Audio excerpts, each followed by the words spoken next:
நாங்களே அவரை இப்பதான் பாக்குறோம். நீ என்னமோ அவரோட பல வருஷமா பழகி அவரை பத்தி எல்லாம் தெரிஞ்சவ மாதிரி பேசிக்கிட்டு இருக்க.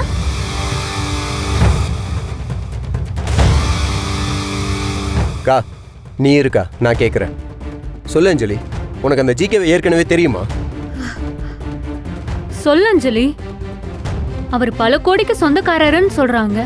அப்படிப்பட்ட பெரிய மனுஷனா உனக்கு எப்படி தெரியும்? தெரியும் தான்.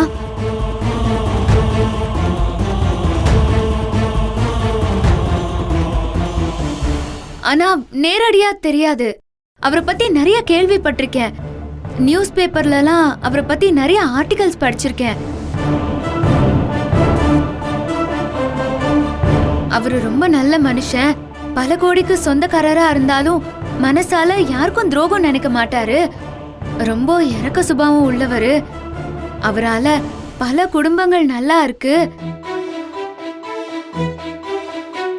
உதவின்னு யாரு கேட்டு வந்தாலும், என்ன உதவி கேட்டு வந்தாலும் இல்லன்னு சொல்லவே மாட்டாரு. அவங்க கேட்ட உதவிய 10 மடங்கு அதிகமா கொடுப்பாருன்னு. அப்படிப்பட்ட நல்ல மனுஷனை முத்துப்பாண்டி தப்பா சொன்னதும் எனக்கு கோவம் வந்துருச்சு. சாரி முத்து. பாத்தியா மாமா, அஞ்சலி அக்கா அவரை பத்தி எப்படி சொல்றாங்கன்னு?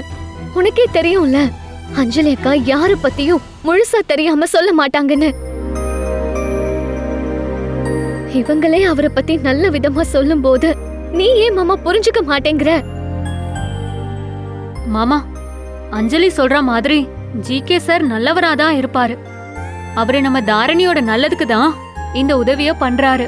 தயவு செஞ்சு வேண்டான்னு மட்டும் சொல்லாத மாமா. ப்ளீஸ் முத்து, நீ அவரை தப்பா புரிஞ்சிட்டு இருக்க.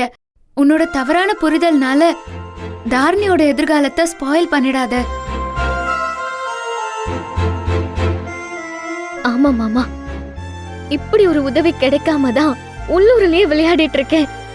இந்த உதவி மட்டும் கிடைச்சா கண்டிப்பா என் அப்பாவோட ஆசைப்படி நேஷனல் டீம்ல விளையாடி நிச்சயம் பெரிய பிளேயரா ஆயிடுவேன் மாமா. சரின்னு சொல்லு மாமா. சரின்னு சொல்லு மாமா. ப்ளீஸ் முத்து, சரின்னு சொல்லு மாமா. ப்ளீஸ் மாமா. மாமா, எனக்கு இப்போ அவன் மேல நம்பிக்கை இல்லை. ஆனா நீங்க எல்லாரும் நம்புறீங்க. உங்களுக்காக நான் சம்மதிக்கிறேன்.